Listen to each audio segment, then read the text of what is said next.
नमस्कार दोस्तों, स्वागत है आपका हमारे YouTube चैनल जी शिक्षा पोर्टल में। दोस्तों आज हम सीटेट एग्जाम और दिसंबर 2024 के लिए और लेटेस्ट मॉडल पेपर लेके आ गए हैं, जिसमें दोस्तों मैंने और सीटेट के जो पैटर्न है उस पर आधारित और मॉडल टेस्ट पेपर तैयार किया है, जिसमें दोस्तों मैंने मनोविज्ञान, SST, साइंस, मैथ, हिंदी एवं EVS के प्रश्नों को शामिल किया है, जो कि आपके और सीटेट के एग्जाम के अंदर पूछे जाते हैं। तो पूरा वीडियो बिना स्किप किए ध्यान से देखिए। दोस्तों प्रत्येक प्रश्न और सीटेट के लेटेस्ट पैटर्न पर आधारित है और गत वर्षों में सीटेट के अंदर पूछा गया है, तो ये मॉडल टेस्ट पेपर आपके लिए बहुत ही हेल्पफुल होने वाला है। दोस्तों हम कम समय में आपको और अधिक ज्ञान देने की पूरी कोशिश करेंगे, तो प्लीज़ आपको वीडियो अंत तक ज़रूर देखना। अगर दोस्तों आप को वीडियो अच्छा लगे तो प्लीज़ हमारे YouTube चैनल जी शिक्षा पोर्टल को सब्सक्राइब कर दें। तो चलिए वीडियो शुरू करते हैं। दोस्तों आज का जो हमारा पहला प्रश्न है वो है शिक्षा मनोविज्ञान से, और वो है बाल विकास एवं शिक्षण शास्त्र है। दोस्तों इस प्रश्न के अंदर पूछा गया है कि जो बाल विकास यानी कि चाइल्ड डेवलपमेंट एंड जो शिक्षण शास्त्र है वो क्या है।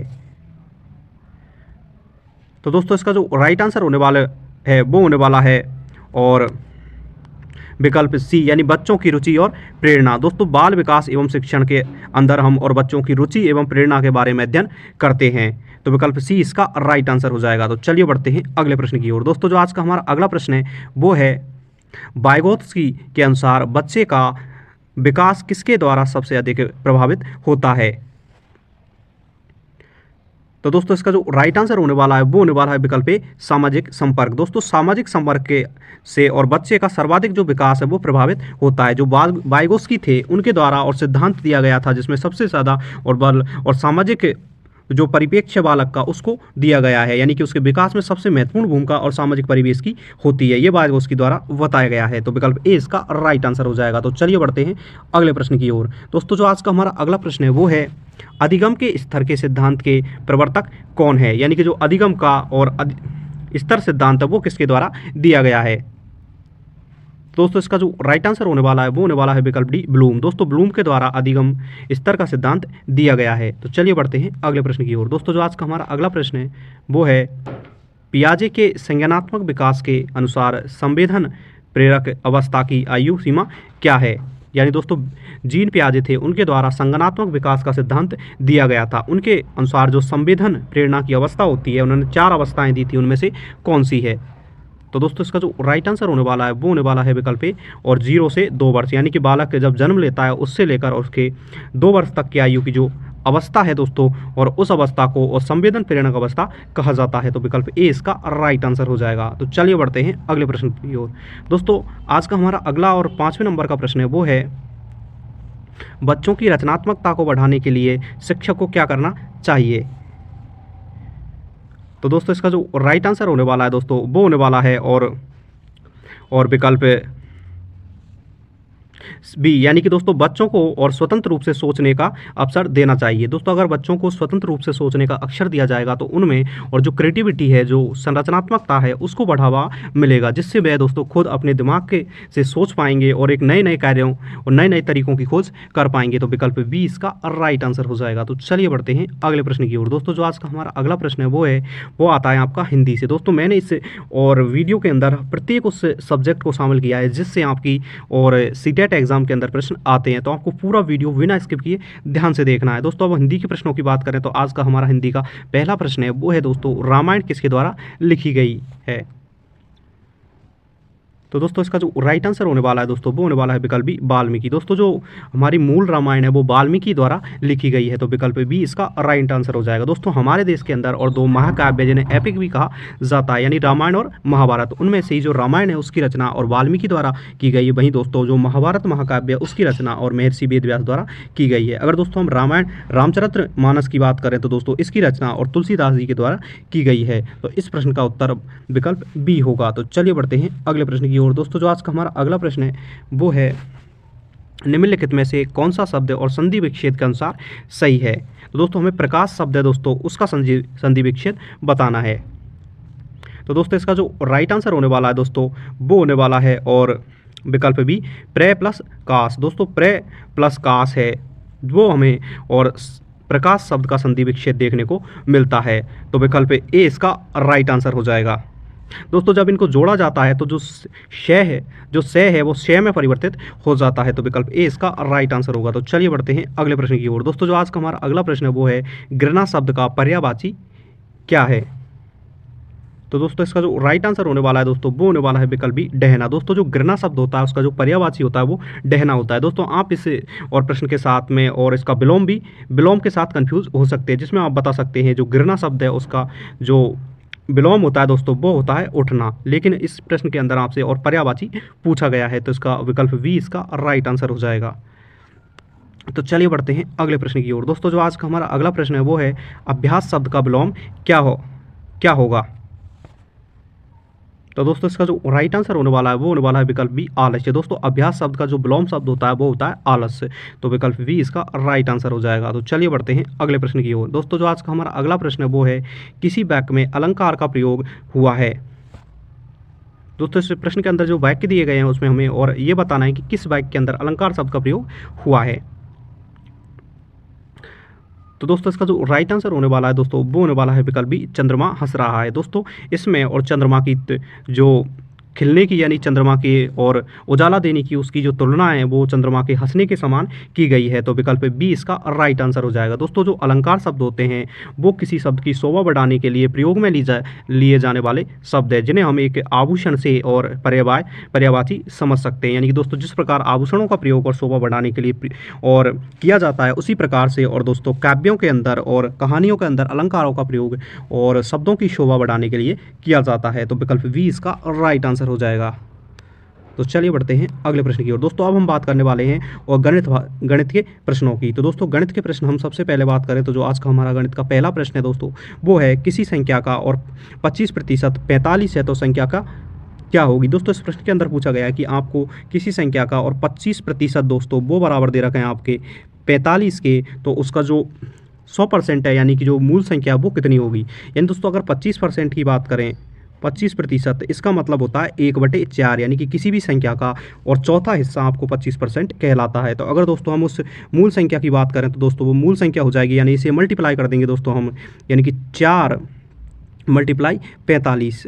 तो इसका जो राइट आंसर आने वाला है दोस्तों वो होने वाला है 360। यानी कि अगर किसी संख्या का 25% और आपको 45 दे रखा है तो वो संख्या है दोस्तों वो हमारे सामने और दोस्तों और वो होने वाली है 180। दोस्तों इसमें जो इसका 25% है यानी कि वो आपके और 180 होगा, यानी कि 100% उसका 180 होगा। माफ़ कीजिए दोस्तों इसमें मुझसे गलती हो गई थी, मैंने सोचा था इसका जो 90% है वो दे रखा है। दोस्तों इसका जो राइट आंसर होने वाला है वो होने वाला है विकल्प बी 180, यानी कि 1/4 हिस्सा 45 है तो इसको 45 को हम 4 से मल्टीप्लाई कर देंगे तो आपका 180 आ जाएगा। तो चलिए बढ़ते हैं अगले प्रश्न की ओर। दोस्तों जो आज का हमारा अगला प्रश्न है वो है और 3, 6, 9 और 12 का 10वां पद क्या होगा। तो दोस्तों इसका जो राइट आंसर होने वाला है दोस्तों वो होने वाला है और विकल्प सी, यानी कि 36 उसका 10वां पद होगा। दोस्तों इस प्रश्न के अंदर और आपको जो समांतर श्रेणी होती है संस्कृत वो मैथ के अंदर वो पढ़नी पड़ेगी, जिसमें a+ उसका एक फॉर्मूला होता है जिसके अनुसार हम और अंतिम पद का मान ज्ञात कर सकते हैं, तो विकल्प सी इसका राइट आंसर हो जाएगा। दोस्तों आज के हमारे अगले प्रश्न की बात करें तो दोस्तों हमसे जो मल्टीपल पूछा गया है वो 45 × 45 है। तो दोस्तों इसका जो राइट आंसर होने वाला है दोस्तों वो होने वाला है और विकल्प ए और 2025। दोस्तों 45 × 45 करते हैं तो जिसका 45 का वर्गमूल है वो जो वर्ग है दोस्तों वो हमें और 2025 देखने को मिलता है, तो विकल्प ए इसका राइट आंसर हो जाएगा। तो चलिए बढ़ते हैं अगले प्रश्न की ओर। दोस्तों आज का जो हमारा अगला प्रश्न है वो है किसी समभुज त्रिभुज का प्रत्येक कोण कितना होता है। तो दोस्तों इसका जो राइट आंसर होने वाला है दोस्तों वो होने वाला है विकल्प सी, यानी कि एक समभुज त्रिभुज है यानी कि एक समबाहु त्रिभुज है उसके प्रत्येक कोण वो 60 डिग्री का होता है, क्योंकि त्रिभुज के तीनों कोणों का योग और 180 होता है और दोस्तों हम प्रत्येक कोण समान है तो इसमें 3 का भाग दे देंगे तो हमारे सामने और 60 और उत्तर आ जाएगा। तो चलिए बढ़ते हैं अगले प्रश्न की ओर। दोस्तों जो आज का हमारा अगला प्रश्न है वो है और किसी आयत का क्षेत्रफल 48 वर्ग सेमी है, यदि इसकी लंबाई और 8 सेमी है तो चौड़ाई कितनी होगी। तो दोस्तों इसका जो राइट आंसर होने वाला है दोस्तों वो होने वाला है विकल्प 6, यानी कि अगर किसी की आयत की हमें लंबाई दे रखी है 8 और उसका क्षेत्रफल दे रखा है 48 तो 8 और x बराबर 48 हो जाएगा। और दोस्तों जब इसे 8 का इसमें भाग देंगे तो 8 × 48 यानी कि विकल्प ए इसका राइट आंसर आ जाएगा। आई होप कि आपको वीडियो हेल्पफुल लग रहा होगा। तो प्लीज़ हमें सपोर्ट करके हमारे यूट्यूब चैनल जी शिक्षा पोर्टल को सब्सक्राइब करें, वीडियो को लाइक करें और अपने दोस्तों के साथ शेयर करें और कमेंट करके हमको ज़रूर बताएं कि आपको वीडियो कैसा लगा। तो चलिए बढ़ते हैं अगले प्रश्न की ओर। दोस्तों अब प्रश्न बात करते हैं हम पर्यावरण अध्ययन यानी कि EVS यानी इन्वायरमेंटल स्टडी के प्रश्नों का डिस्कस करने वाले हैं, जिसमें दोस्तों मैंने और इन्वायरमेंट जो पर्यावरण अध्ययन है उसके प्रश्नों को शामिल किया है। तो दोस्तों आज का जो हमारा पर्यावरण अध्ययन का जो पहला प्रश्न है वो है पौधों में भोजन किस प्रक्रिया द्वारा बनता है। तो दोस्तों इसका जो राइट आंसर होने वाला है वो होने वाला है विकल्प बी प्रकाश संश्लेषण। दोस्तों पौधों द्वारा और भोजन प्रकाश संश्लेषण जैसे फोटोसिंथेसिस प्रक्रिया कहते हैं उसके द्वारा बनाया जाता है। अगर दोस्तों हम इस प्रक्रिया की बात करें तो इस प्रक्रिया के लिए जो आवश्यक तत्व है वो होते हैं दोस्तों और सूर्य का प्रकाश और जो पौधे होते हैं उनके अंदर और हरित लवक कार्बन डाइऑक्साइड आदि तत्व से प्रक्रिया के लिए आवश्यक तत्व माने जाते हैं। तो विकल्प वी इसका राइट आंसर होगा, यानी कि पौधों द्वारा भोजन बनाने के लिए प्रकाश संश्लेषण की प्रक्रिया अपनाई जाती है। तो चलिए बढ़ते हैं अगले प्रश्न की ओर। दोस्तों जो आज का हमारा अगला प्रश्न है वो है निम्नलिखित में से कौन सा जीव मांसाहारी है।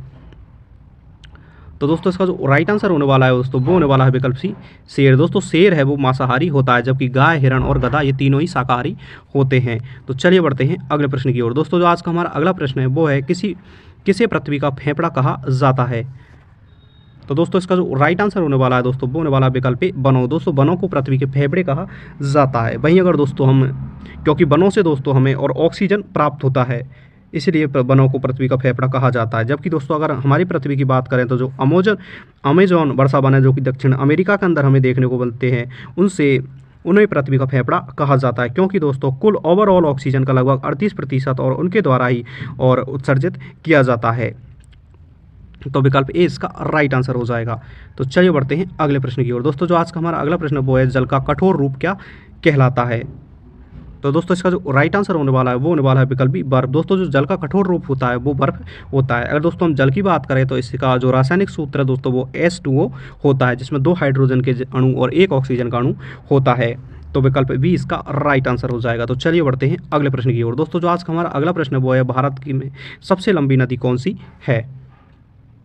तो दोस्तों इसका जो राइट आंसर होने वाला है दोस्तों वो होने वाला है विकल्प ए गंगा। दोस्तों गंगा और भारत की सबसे बड़ी नदी है। दोस्तों अगर हम गंगा नदी की बात करें तो यह गंगोत्री और हिमनद से निकलकर और लगभग और दोस्तों 25 किलोमीटर बह के और यह बंगाल की खाड़ी में जाकर और गिर जाती है, जो कि भारत की सबसे पवित्र एवं सबसे लंबी नदी मानी जाती है। तो विकल्प ए इसका राइट आंसर होगा। तो चलिए बढ़ते हैं अगले प्रश्न की ओर। दोस्तों अब हम बात करने वाले हैं जो सामाजिक अध्ययन है जिसे हम SST के नाम से जानते हैं उसके प्रश्नों की। तो दोस्तों जो SST के हमारे प्रश्न है दोस्तों वो है भारत का संविधान कब लागू हुआ। तो दोस्तों इसका जो राइट आंसर होने वाला है दोस्तों वो होने वाला है विकल्प बी, यानी कि 26 जनवरी 1950 को भारत का संविधान लागू हुआ। और दोस्तों हम भारतीय संविधान की बात करें तो दोस्तों भारतीय संविधान और 26 नवंबर 1949 को बनकर तैयार हुआ, जो कि 26 जनवरी 1950 को और लागू हुआ। इसके बाद ही दोस्तों भारत एक गणतंत्र बन पाया। तो विकल्प बी इसका राइट आंसर हो जाएगा। दोस्तों भारतीय संविधान की बात करें तो इसको बनाने में दो वर्ष 11 माह 18 दिन लगे थे। वही दोस्तों और भारतीय संविधान के जो पिता हैं दोस्तों वो डॉक्टर VR अम्बेडकर को कहा जाता है, जो कि प्रारूप समिति के अध्यक्ष भी थे। तो विकल्प बी इसका राइट आंसर हो जाएगा। तो चलिए बढ़ते हैं अगले प्रश्न की ओर। दोस्तों जो आज का हमारा अगला प्रश्न है वो है कौन सा स्वतंत्रता सेनानी आज़ाद हिंद फौज का संस्थापक था।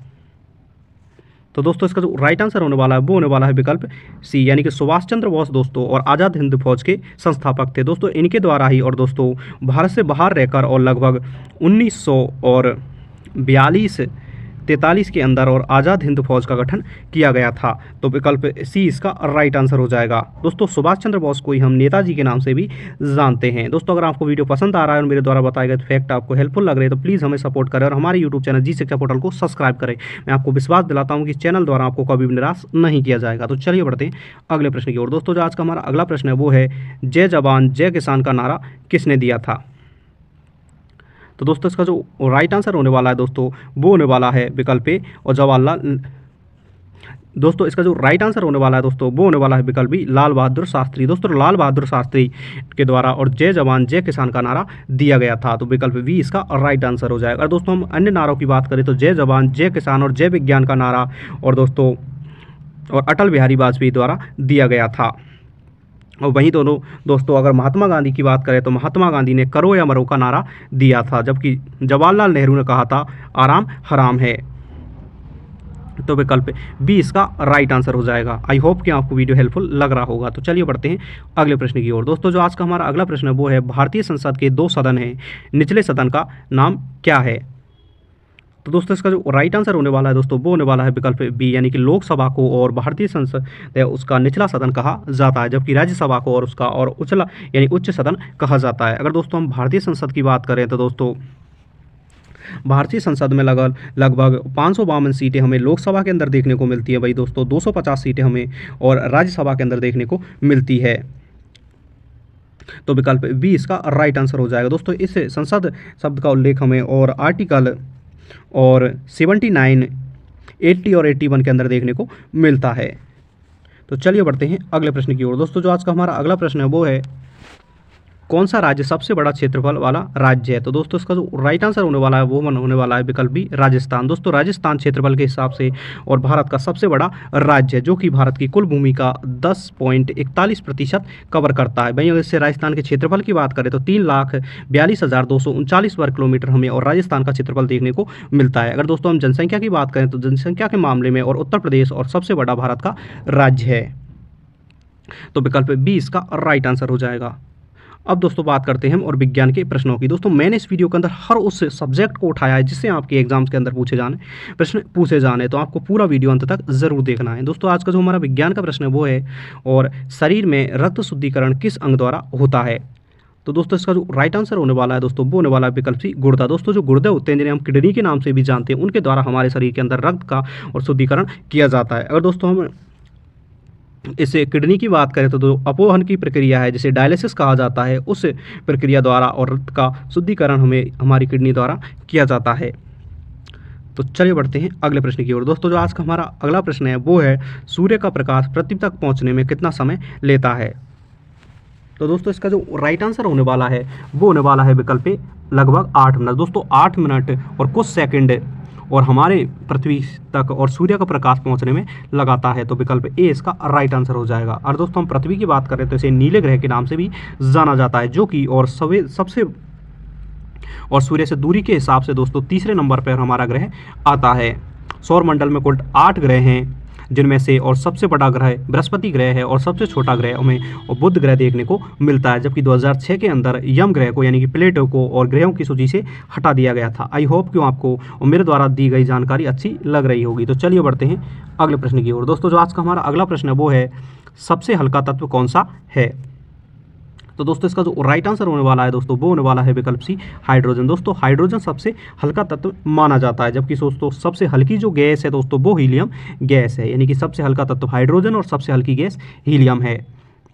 तो चलिए बढ़ते हैं अगले प्रश्न की ओर। दोस्तों जो आज का हमारा अगला प्रश्न है वो है प्रकाश किस दिशा में चलता है? तो दोस्तों इसका जो राइट आंसर होने वाला है वो होने वाला है विकल्प ए सीधी रेखा में। दोस्तों प्रकाश हमेशा सीधी रेखा में गमन करता है। तो दोस्तों इसका विकल्प ए इसका राइट आंसर हो जाएगा। तो चलिए बढ़ते हैं अगले प्रश्न की ओर। दोस्तों जो आज का हमारा अंतिम प्रश्न है वो है न्यूटन का तीसरा नियम क्या है? दोस्तों न्यूटन के अनुसार और गति के 3 नियम दिए गए थे। तो दोस्तों इसका जो तीसरा नियम है दोस्तों वो क्या है? तो दोस्तों इसका जो राइट आंसर होने वाला है वो होने वाला है विकल्प ए क्रिया प्रतिक्रिया का नियम। यानी कि दोस्तों न्यूटन ने कहा था कि हर क्रिया के समान और विपरीत प्रतिक्रिया होती है, यानी कि कोई भी क्रिया होती है उसके विपरीत हमेशा एक प्रतिक्रिया जरूर होती है, इसीलिए इसे एक्शन रिएक्शन का नियम भी कहा जाता है। दोस्तों इसी के कारण और हम पृथ्वी पर चल पाते हैं और कोई भी जो रॉकेट है दोस्तों वो और अंतरिक्ष में जा पाता है। तो विकल्प ए इसका राइट आंसर होगा। दोस्तों इस प्रकार से मैंने दोस्तों सीटेट के अंदर पूछे जाने प्रत्येक विषय के प्रश्नों को इस वीडियो के अंदर शामिल किया है। तो आई होप कि आपको वीडियो हेल्पफुल लगा होगा और आपका जो एग्जाम है सीटेट का आने वाला वो भी अच्छा होगा। अगर आपको वीडियो पसंद आ रहा तो प्लीज़ हमें सपोर्ट करें, हमारे यूट्यूब चैनल जी शिक्षा पोर्टल को सब्सक्राइब करें, वीडियो को लाइक करें और अपने दोस्तों के साथ शेयर करें। Thanks for watching.